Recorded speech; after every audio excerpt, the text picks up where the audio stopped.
Mi propia madre gritó en la sala del tribunal. Está enferma de la mente, pero yo me mantuve en silencio. Bienvenidos a mi nueva historia. Mi propia madre miró a la jueza directamente a los ojos y dijo que yo era mentalmente incapaz. Afirmó que había sido inestable toda mi vida. Dijo que nunca se me debería permitir controlar mis propias finanzas, y mucho menos heredar nada de mi abuela. Yo estaba allí sentada, en el Palacio de Justicia de Madrid, este 14 de marzo, llevando los pendientes de perlas de mi abuela y no pronuncié ni una sola palabra. La jueza, una mujer de unos 65 años con cabello plateado y gafas de lectura posadas en su nariz, escuchó al abogado de mi madre terminar su declaración inicial. Luego se dirigió a él con una expresión que yo había visto muchas veces antes en 38 casos diferentes. De hecho, era la expresión que ponía cuando algo no cuadraba.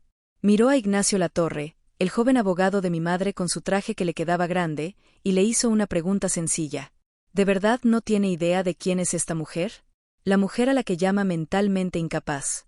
Ignacio parpadeó. Miró sus notas. Me miró a mí. Volvió a mirar a la jueza. El rostro de mi madre pasó de la confianza a la confusión y a la palidez en unos 4 segundos. Permítanme contarles cómo terminé en esa sala. Mi nombre es Elena Belmonte. Tengo 33 años y trabajo como auditora forense certificada en Madrid. Durante los últimos 7 años me he especializado en un tipo específico de delito, el abuso financiero de ancianos. Investigo casos en los que alguien roba dinero a personas mayores vulnerables, cheques falsificados, poderes notariales falsos, testamentos manipulados. He visto todos los trucos posibles y he testificado como perito judicial en 38 casos. 31 de esos casos terminaron en condena. 11 de esos testimonios ocurrieron en el tribunal de la jueza Mercedes Quintana. Una vez ella le dijo a otro abogado en acta que yo era una de las testigos periciales más creíbles que había encontrado en 20 años en el estrado. Mi madre no sabía nada de esto. No habíamos hablado en 19 años. Esto es lo que deben entender sobre mi madre, Carmen Segovia. Cuando yo tenía 14 años, mis padres se divorciaron. No fue amistoso. Mi padre se mudó a Galicia. Mi madre se volvió a casar en 3 meses con un hombre llamado Ricardo Segovia, que era dueño de 3 lavanderías industriales en la zona de Segovia. Y mi madre decidió que en su nueva vida no había lugar para su antigua hija. No luchó por mi custodia. No llamó por mi cumpleaños. Envió exactamente una tarjeta de Navidad el primer año y nada después de eso. Fui criada por mi abuela, doña Dolores, en una pequeña casa en Salamanca. La abuela Dolores era una maestra de escuela primaria jubilada que nunca había ganado más de 30.000 euros al año en su vida. Pero era cuidadosa. Rastreaba cada céntimo. Guardaba los recibos en sobres etiquetados. Cuadraba su libreta de ahorros todos los domingos por la mañana con una taza de café que tenía exactamente 2 azucarillos y un chorrito de leche entera. Esa mujer podía dar cuenta de cada euro que había gastado desde el año 1987. Ella me enseñó todo lo que sé. Simplemente no se dio cuenta de que estaba entrenando a una auditora de fraudes. La abuela Dolores falleció hace 8 meses por una insuficiencia cardíaca. Tenía 81 años y se fue pacíficamente mientras dormía en la casa donde había vivido durante 43 años. Yo estaba sosteniendo su mano. Ella me lo dejó todo. La casa valorada en unos 285.000 euros, su cuenta de ahorros con 167.400 euros y una pequeña póliza de seguro de vida. No era una fortuna, pero era suyo. Se había ganado cada céntimo enseñando a leer a niños de primaria durante 36 años. 3 semanas después de su funeral recibí una carta de un abogado llamado Ignacio Latorre. Mi madre estaba impugnando el testamento. Según la carta, Carmen Segovia afirmaba que Dolores había estado sufriendo un deterioro mental severo en sus últimos años. Afirmaba que yo había aislado a mi abuela de su familia. Afirmaba que yo había manipulado a una mujer mayor vulnerable para que me dejara todo su patrimonio. La mujer que no había visitado a su madre en 15 años, que no había llamado en cumpleaños ni festivos, que había abandonado a su propia hija, esa mujer me acusaba de abuso de ancianos. De hecho, me reí cuando lo leí. Luego dejé de reír porque la carta también decía que mi madre tenía documentación. Tenía pruebas de que yo tenía un historial de inestabilidad mental que se remontaba a mi adolescencia. Estaba pidiendo al tribunal que me declarara incapaz y nombrara a un tutor para administrar el patrimonio de mi abuela. El tutor propuesto era, por supuesto, la propia Carmen Segovia. Llamé a mi novio Javier esa noche. Javier es profesor de historia en un instituto con el tipo de familia que todavía cena junto a los domingos y guarda álbumes de fotos en orden cronológico. Sus padres llevan casados 41 años. Él no entiende la disfunción como yo. Me dijo que debería contactar con mi madre, que tal vez había habido un malentendido, que tal vez ella se sentía culpable por el pasado y esta era su forma de reconectar. Amo a Javier, de verdad. Pero a veces dice cosas que me hacen dudar si alguna vez ha conocido a un ser humano real fuera de un cuadro idílico. Mi madre recordaba la cantidad exacta de dinero del patrimonio de mi abuela. 167.400 euros. Puso ese número en un documento legal. Pero todavía no sabe si mi cumpleaños es en marzo o en mayo. Es curioso cómo funciona la memoria cuando hay dinero de por medio. Antes de continuar, si están disfrutando de esta historia, por favor suscríbanse y cuéntenme en los comentarios desde donde nos ven y qué hora es allá. Veo cada comentario y realmente significa mucho para mí. Muchas gracias por su apoyo. Ahora, volvamos a mi madre y su pequeño plan. En 2 semanas la situación empeoró. Mi madre ya no solo impugnaba el testamento. Presentó una petición formal ante el juzgado de familia, alegando que yo era mentalmente incompetente y que se me debía asignar un tutor de inmediato. Quería poderes de emergencia. Quería que se congelara el acceso a las cuentas de mi abuela hasta que el tribunal tomara una decisión. Sus pruebas eran creativas, se lo reconozco. Como ella era mi tutora legal en aquel entonces, su nombre figuraba en todo el papeleo médico antiguo, lo que aparentemente le dio a su abogado lo suficiente para solicitar copias. Después de que ella me abandonó, pasé unos 8 meses hablando con un psicólogo escolar sobre depresión y problemas de adaptación. Esta es una respuesta completamente normal cuando tu madre decide que no vales la pena. El consejero escribió que yo estaba luchando contra sentimientos de abandono y baja autoestima. El abogado de mi madre presentó esto como prueba de una enfermedad mental de por vida. También presentó una declaración firmada de mi hermanastra, Lucía Segovia. Lucía tiene 28 años, es la hija de Ricardo de su primer matrimonio. Según su declaración, yo siempre había parecido inestable y errática, y tenía serias dudas sobre mi capacidad para gestionar asuntos financieros. Lucía tenía 9 años la última vez que me vio. No he hablado con ella en 19 años. No sabe absolutamente nada de mí. Pero así son los procedimientos legales.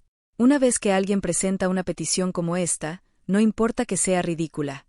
No importa que las pruebas sean débiles. El proceso empieza a moverse y tienes que responder. Tienes que contratar a un abogado. Tienes que comparecer ante el tribunal. Tienes que demostrar que no estás loca. Y mientras haces eso, la voz se corre. Mi empresa me puso en revisión administrativa. Mi jefe, un hombre decente llamado Manuel que me había contratado recién terminada mi certificación, me llamó a su oficina y me explicó la situación. Él me creía. Sabía que esto era una tontería. Pero la empresa no podía tener a un perito judicial cuya competencia mental estuviera siendo cuestionada en otro tribunal. Era una cuestión de responsabilidad, de seguros, de credibilidad. No fui despedida, pero me dejaron fuera de juego. Sin casos nuevos, sin testimonios, sin trabajo que importara. 7 años construyendo mi reputación y mi madre la desmanteló con una llamada telefónica a un abogado. Ricardo y Carmen tenían problemas financieros. Eso lo descubrí rápidamente. Las lavanderías de Ricardo estaban fracasando. La gente ya no usa las lavanderías industriales como antes, no con lavadoras y secadoras baratas en cada gran superficie. Debía 340.000 euros a los acreedores. Su casa tenía una segunda hipoteca. Sus tarjetas de crédito estaban al límite. El patrimonio de mi abuela no era una cuestión de familia para ellos. Era una cuestión de supervivencia. Pero yo no sabía todo el alcance de lo que habían hecho. Todavía no. Javier y yo tuvimos nuestra primera pelea seria a las 2 semanas de este lío. Sus padres habían empezado a hacer preguntas. Su madre, una mujer dulce que hornea galletas para cada evento escolar, le había preguntado suavemente si había algo que Javier no supiera sobre mí, algún secreto, algún historial. Él vino a mi apartamento esa noche y me preguntó por qué no me sometía simplemente a una evaluación psicológica para demostrar que estaba bien.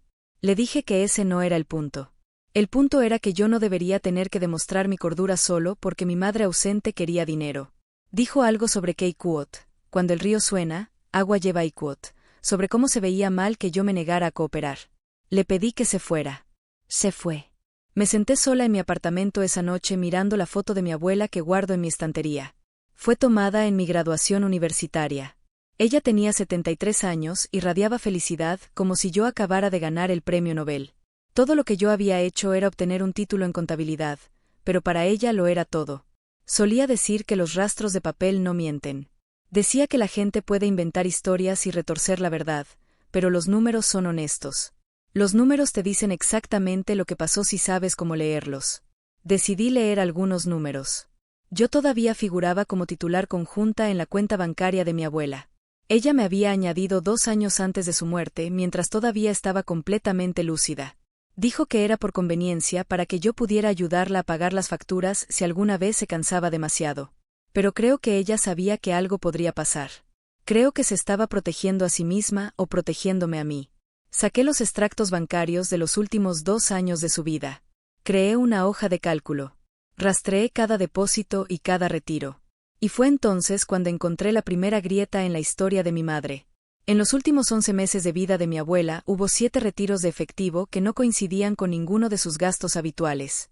Ni facturas de servicios, ni supermercados, ni gastos de farmacia, solo retiros en efectivo que iban desde los 4.000 hasta los 12.000 euros cada uno. Cantidad total, 47.850 euros. Cada retiro ocurrió dentro de los 3 días posteriores a una visita registrada de Carmen Segovia. Mi abuela había empezado a mostrar signos de un leve deterioro cognitivo aproximadamente un año antes de morir. Días buenos y días malos. Se olvidaba de dónde había puesto las gafas y luego citaba poesía de memoria 1 hora después. No era incapaz, pero era vulnerable, y mi madre lo sabía. La mujer que me acusaba de abuso de ancianos había estado robando sistemáticamente a su propia madre durante casi un año. No dormí esa noche. Me senté a la mesa de la cocina con mi portátil y una jarra de café, e hice lo que hago para ganarme la vida. Investig. Los retiros bancarios eran solo el comienzo. Mi abuela había sido meticulosa con sus registros, pero en su último año las cosas se habían desorganizado. Yo había asumido que era por el deterioro cognitivo. Ahora me preguntaba si alguien había estado ayudando a esa desorganización. Fui a Salamanca el fin de semana siguiente para registrar su casa con más cuidado. Javier se ofreció a venir conmigo, pero las cosas todavía estaban tensas entre nosotros. Le dije que necesitaba hacer esto sola. La casa olía a ella. A lavanda y libros viejos y a ese tipo específico de limpieza que solo logran las mujeres de su generación.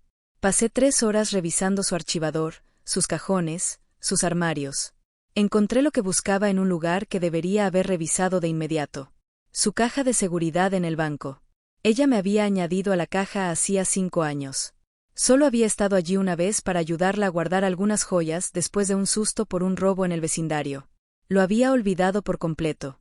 La caja contenía sus joyas, como era de esperar, su anillo de bodas de mi abuelo, unos bonos de ahorro que habían vencido hace años, su certificado de nacimiento y su tarjeta de la Seguridad Social, y un diario de cuero marrón que nunca había visto antes. El diario tenía fechas. La primera entrada era de 14 meses antes de su muerte. La última era de 6 semanas antes de fallecer. Mi abuela sabía lo que le estaba pasando. Lo había documentado todo.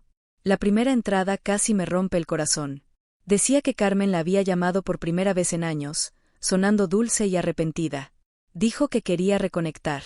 Dijo que había cometido errores. Dolores escribió que no se fiaba, pero que era vieja y estaba cansada y que tal vez la gente podía cambiar. Las entradas se volvieron más oscuras a partir de ahí. Carmen la visitó en agosto. Le pidió prestados 2.000 euros para una emergencia. Dolores se los dio. Carmen la visitó en octubre. Dijo que Ricardo estaba enfermo y que necesitaban ayuda con los gastos médicos. Dolores le dio 4.000. Carmen la visitó en diciembre. Trajo a Ricardo. Le pidieron a Dolores que firmara unos papeles que les facilitarían ayudarla a gestionar sus finanzas. Dolores firmó los papeles. Escribió en su diario que estaba teniendo un mal día, que sentía la mente nublada, que no estaba segura de lo que había aceptado. 2 semanas después tuvo un día bueno. Miró los papeles que había firmado. Se dio cuenta de que eran un poder notarial que le daba a Carmen el control sobre sus cuentas. Tenía demasiada vergüenza para decírmelo. Esa fue la parte que me destruyó. Mi abuela, la mujer más fuerte que había conocido, tenía demasiada vergüenza para admitir que su propia hija la había engañado. Escribió que no quería que yo la viera como alguien débil. No quería que yo supiera que la habían engañado. Así que lo documentó todo en su lugar. Cada visita, cada retiro, cada mentira que Carmen le dijo. Llevó registros porque esa era quien era ella.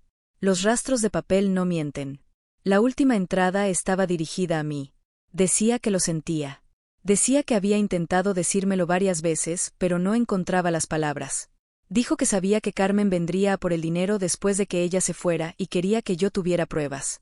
Quería que yo luchara. Escribió que siempre había sabido que yo era más fuerte que ella. Dijo que por eso sabía que yo ganaría.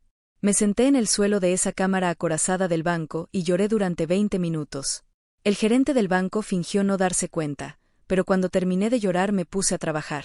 El documento del poder notarial era una falsificación, no la firma.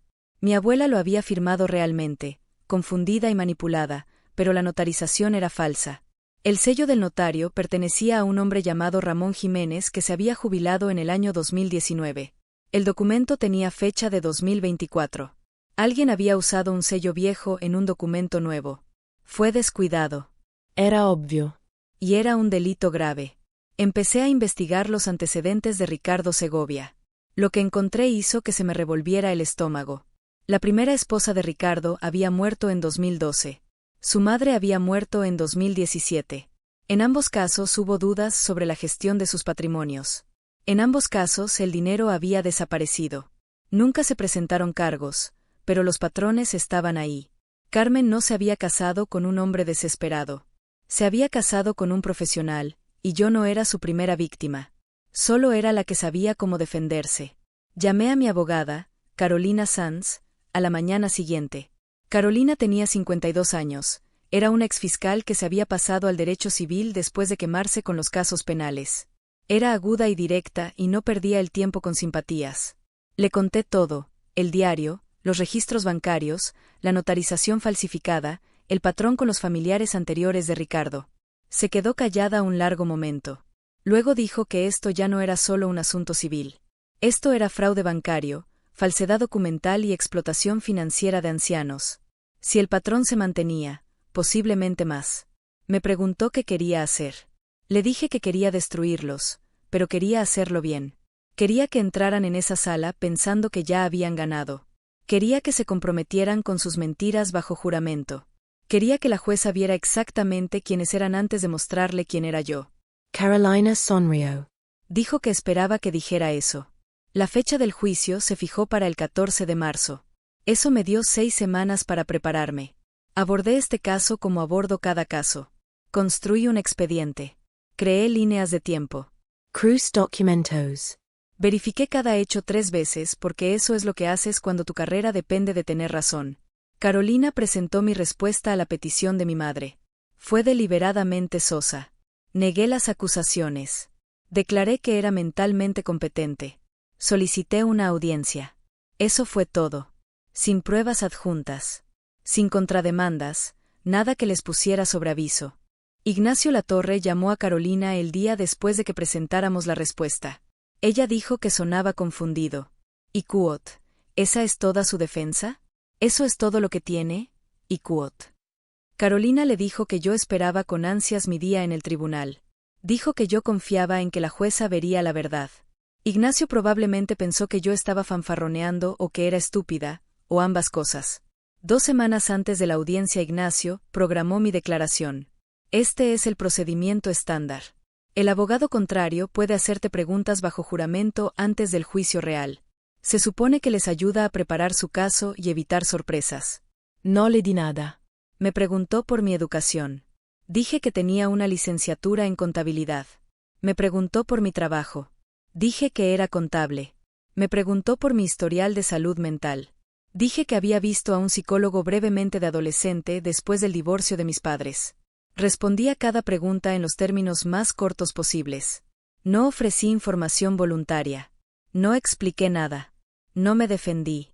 Mi madre estaba viendo la declaración por videoconferencia. Podía ver su cara en la esquina de la pantalla. Y vi cómo su expresión pasaba de nerviosa a confundida y a satisfecha a lo largo de 2 horas. Pensó que yo estaba rota. Pensó que me había rendido. No tenía idea de que yo era una mujer que había interrogado a blanqueadores de dinero, malversadores y estafadores durante 7 años. No tenía idea de que me había sentado frente a personas que habían robado millones de euros y les había hecho admitir cada céntimo. No tenía idea de que la mujer plana, aburrida y derrotada en esa declaración era una actuación. Nunca me ha gustado actuar, pero debo admitir que fue un buen espectáculo. La semana antes de la audiencia ocurrió algo inesperado. Recibí un mensaje a través de mi abogada de parte de Lucía Segovia. Mi hermanastra quería reunirse conmigo. Carolina me aconsejó que no lo hiciera. Dijo que podría ser una trampa, una forma de conseguir que yo dijera algo que pudieran usar en mi contra. Dijo que Lucía estaba en el otro bando, pero yo había visto algo al fondo de ese video de la declaración. Cuando Ignacio mencionó el nombre de Ricardo, la mandíbula de Lucía se tensó. Cuando Carmen se rió de uno de los chistes de Ignacio, Lucía desvió la mirada. Había algo allí. Miedo tal vez, o resentimiento, o ambos. Acepté reunirme con ella en una cafetería en un pueblo a mitad de camino entre Madrid y Salamanca, territorio neutral. Lucía Segovia no era lo que yo esperaba. Estaba delgada y se veía cansada, con ojeras oscuras y las uñas mordidas hasta la carne. Pidió un café solo y no lo tocó. Me dijo que sentía lo de la declaración que había firmado. Dijo que su padre la había escrito y le había dicho que la firmara. Dijo que no tenía otra opción. Le pregunté qué quería decir con eso. Miró a la mesa durante mucho tiempo. Luego me contó lo de la madre de Ricardo, Geraldine, que había muerto en 2017. Tenía 79 años y vivía en una residencia en el norte de España. Tenía demencia real, no el leve deterioro que mi abuela había experimentado. No podía recordar su propio nombre la mayoría de los días. Ricardo tenía el poder notarial. Gestionaba sus finanzas. Cuando murió no quedaba casi nada en su patrimonio. Su casa había sido vendida. Sus ahorros habían sido vaciados. Ricardo dijo que los costes de la residencia se lo habían comido todo. Lucía dijo que le había creído en aquel momento. Tenía 21 años y no sabía nada mejor. Pero unos años después empezó a hacer preguntas. Los números no cuadraban. La residencia no había costado tanto. El dinero se había ido a otra parte. Se enfrentó a su padre por eso una vez. Solo una vez. No me dijo exactamente qué pasó después de esa conversación, pero se tocó el interior de la muñeca izquierda cuando lo dijo, y lo comprendí. Ricardo Segovia no era solo un hombre desesperado con lavanderías en quiebra. Era un depredador que llevaba años haciendo esto. A su propia madre, probablemente a su primera esposa, aunque Lucía no sabía los detalles allí. Y ahora a mi abuela. Le pregunté a Lucía por qué me contaba esto. Dijo que estaba cansada. Dijo que llevaba cargando con esto durante años y que ya no podía más. Dijo que sabía lo que iba a pasar en esa sala y que no quería hundirse con ellos. Le dije que no podía prometerle nada, pero que si estaba dispuesta a decir la verdad, toda la verdad bajo juramento, me aseguraría de que el fiscal supiera que había cooperado. Ella aceptó. Conduje de vuelta a casa esa noche sintiendo algo que no había sentido en semanas. Esperanza. No solo esperanza de ganar, sino esperanza de que pudiera haber algo de justicia en el mundo después de todo. Javier me estaba esperando en mi apartamento cuando regresé. Había traído comida tailandesa del sitio que me gusta, el que hace el curry demasiado picante, pero lo pido de todos modos. Dijo que había estado pensando. Dijo que sentía lo que había dicho sobre Keikuot, cuando el río suena Ikot. Dijo que había dejado que sus padres se metieran en su cabeza y que eso no era justo para mí. Le enseñé el diario. Le enseñé los registros bancarios. Le enseñé la notarización falsificada y el patrón con la madre de Ricardo. Lo leyó todo en silencio. Cuando terminó me miró con una expresión que nunca le había visto antes. No era lástima. Ni siquiera era rabia por mí. Era respeto. Me preguntó qué necesitaba que hiciera él. Le dije que necesitaba que estuviera en esa sala. Necesitaba que viera quién era yo realmente cuando estaba trabajando. Dijo que no se lo perdería por nada del mundo. La noche antes de la audiencia fui a Salamanca una vez más. Aparqué fuera del cementerio donde mi abuela está enterrada, pero no salí del coche. Solo me quedé allí sentada en la oscuridad mirando la nieve sobre las lápidas, pensando en todo lo que ella me había enseñado. Los rastros de papel no mienten. La gente puede retorcer la verdad, pero los números son honestos. Mañana los números iban a hablar por sí mismos. 14 de marzo, Palacio de Justicia de Madrid, 8:47 de la mañana. Llegué temprano porque así soy yo. Llevaba una chaqueta azul marino, no porque mi madre hubiera publicado en Instagram que iba a elegir una, aunque me pareció divertido cuando lo comprobé. La llevaba porque era profesional y discreta. No estaba allí para llamar la atención. Estaba allí para ganar. La sala era más pequeña que las salas en las que suelo testificar. Sala 412, cuarta planta, reservada para asuntos de herencias y tutelas. No había muchos espectadores para este tipo de caso. Javier se sentó en la última fila con dos de mis colegas de la empresa que se habían enterado de lo que estaba pasando y querían mostrar su apoyo. Carolina se sentó a mi lado en la mesa de la parte demandada, con su maletín lleno de documentos que mi madre no sabía que existían. Carmen llegó a las 9:02, elegantemente tarde. Llevaba la chaqueta azul marino de su publicación de Instagram y unos pendientes de perlas que reconocí como los de mi abuela. Debió de cogerlos durante una de sus visitas.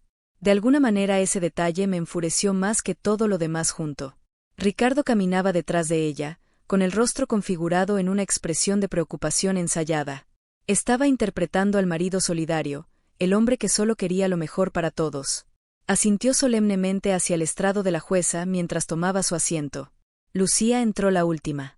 No me miró. No miró a nadie. Se sentó al final del banco detrás de la mesa de la parte demandante y se miró las manos. Ignacio Latorre barajó papeles y revisó su teléfono una vez más antes de que entrara la jueza. Todavía parecía un niño jugando a disfrazarse con el traje de su padre. Casi sentí lástima por él. Casi. Todos en pie. Preside la honorable Mercedes Quintana. La jueza Quintana entró y tomó su asiento. Se puso sus gafas de lectura y miró el expediente del caso frente a ella. Luego levantó la vista hacia la mesa de los demandantes. Luego me miró a mí. Vi el momento de reconocimiento, un ligero estrechamiento de los ojos, una pequeña inclinación de la cabeza. No dijo nada, pero supe que ella lo sabía. Ignacio comenzó su declaración inicial. Habló durante unos 12 minutos. Pintó el retrato de una madre preocupada que se había distanciado de su hija debido a conflictos familiares, pero que nunca había dejado de preocuparse. Describió a mi abuela como una mujer mayor vulnerable que había sido aislada y manipulada. Presentó mis registros psicológicos de la adolescencia como prueba de un patrón de inestabilidad mental. Nunca mencionó a qué me dedicaba yo. Nunca me investigó más allá de lo básico. Asumió que una contable era simplemente una contable. Cuando terminó, la jueza Quintana preguntó si la demandante deseaba hacer una declaración personal. Carmen se puso en pie. Se alisó la chaqueta. Habló con calma al principio sobre su preocupación por mí. Su preocupación de que los últimos deseos de mi abuela no se estuvieran cumpliendo adecuadamente. Luego algo cambió. Su voz subió de tono. Me señaló directamente y dijo que yo estaba mentalmente enferma, que era incapaz, que siempre había sido inestable y que nunca se me debería permitir controlar las finanzas de nadie, y mucho menos heredar de la mujer a la que supuestamente había manipulado. No me inmuté. No reaccioné. Mantuve mis manos cruzadas sobre la mesa y esperé. La jueza Quintana observó el arrebato de mi madre sin ningún cambio en su expresión. Luego se dirigió a Ignacio Latorre y le hizo una pregunta sencilla. ¿Y Cuot, letrado, de verdad no tiene idea de quién es esta mujer? La mujer a la que su cliente acaba de llamar mentalmente incapaz y Cuot. Ignacio parecía confundido. Revisó sus notas. Y Cuot es contable, su señoría. Trabaja para una firma en Madrid y Cuot. La jueza lo miró durante un largo momento. Luego se dirigió a Carolina. Carolina se puso en pie. No dio un discurso. Simplemente dijo que nos gustaría presentar pruebas que cambiarían la comprensión del tribunal sobre este caso. La jueza Quintana asintió. Carolina abrió su maletín. Entregó una copia del paquete de pruebas al oficial del juzgado que se la entregó a Ignacio. Le dio otra copia a la jueza. Comenzó con los registros bancarios. Recorrió la línea de tiempo de los retiros. 47.850 euros a lo largo de 11 meses. 7 retiros, cada uno de ellos a los 3 días de una visita documentada de Carmen Segovia. El rostro de Ignacio no cambió al principio. Todavía esperaba algún tipo de truco. Luego Carolina presentó el documento del poder notarial. Señaló el sello del notario. Presentó los registros de jubilación de Ramón Jiménez que demostraban que había entregado su licencia en octubre de 2019. El documento tenía fecha de marzo de 2024. El rostro de Ignacio palideció. Carolina presentó el diario. Leyó algunas entradas seleccionadas en voz alta. La voz de mi abuela desde más allá de la tumba, explicando exactamente lo que le habían hecho. La vergüenza que sentía, la confusión, el miedo. Observé el rostro de mi madre mientras Carolina leía. La expresión de Carmen pasó por la confusión, luego el impacto y luego algo que parecía casi indignación. No estaba avergonzada por lo que había hecho. Estaba enfadada porque la habían pillado. El rostro de Ricardo era más difícil de leer. Se quedó muy quieto como un hombre que ha pasado por esto antes y sabe cuándo se ha acabado el juego. Carolina terminó con el patrón de conducta. La madre de Ricardo, la sospechosa actividad financiera, el dinero que había desaparecido. Señaló que la policía judicial había sido notificada y estaba abriendo una investigación por posibles delitos de estafa, falsedad y explotación financiera de una persona mayor. Cuando se sentó, la sala estaba en silencio. La jueza Quintana miró a Ignacio. Le preguntó si tenía algo que decir en respuesta. Ignacio pidió un breve receso. La jueza lo concedió. Vi a Ignacio acercarse a Carmen. Se inclinó y le susurró algo al oído. No pude oír lo que dijo, pero pude ver su reacción. Su rostro pasó de la ira a la confusión y a la palidez. Él estaba diciendo quién era yo, a qué me dedicaba, cuántas veces había testificado en esa misma sala. Ella me miró entonces por primera vez en 19 años. Mi madre realmente me miró. Yo no sonreí. No me regodeé. Simplemente le devolví la mirada y esperé. Cuando se reanudó la sesión, Ignacio se puso en pie y anunció que su cliente deseaba retirar su petición. La jueza Quintana negó con la cabeza. Dijo que dadas las pruebas presentadas, no estaba dispuesta a simplemente desestimar el asunto. Dijo que estaba remitiendo el caso a la Fiscalía para posibles cargos penales. Dijo que también enviaría las pruebas a la Unidad de Delitos Económicos para su investigación en curso. Miró a mi madre una vez más.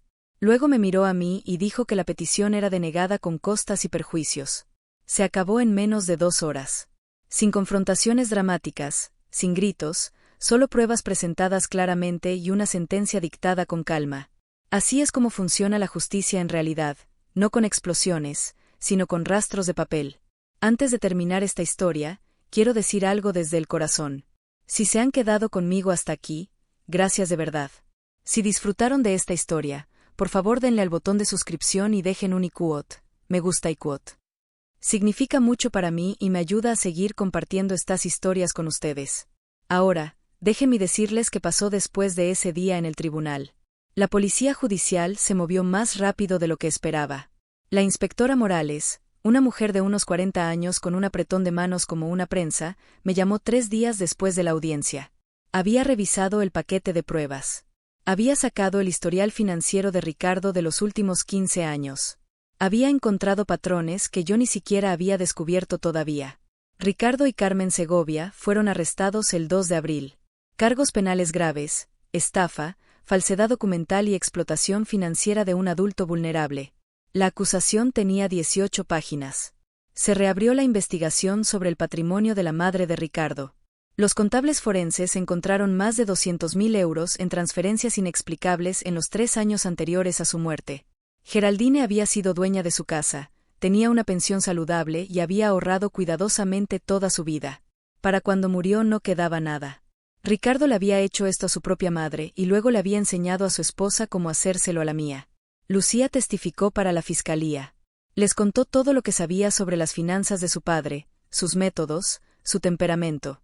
A cambio de su cooperación recibió inmunidad. No sé si eso fue justo, pero sé que ella era tan víctima de él como cualquier otra persona. El juicio duró 2 semanas. No asistí a la mayor parte.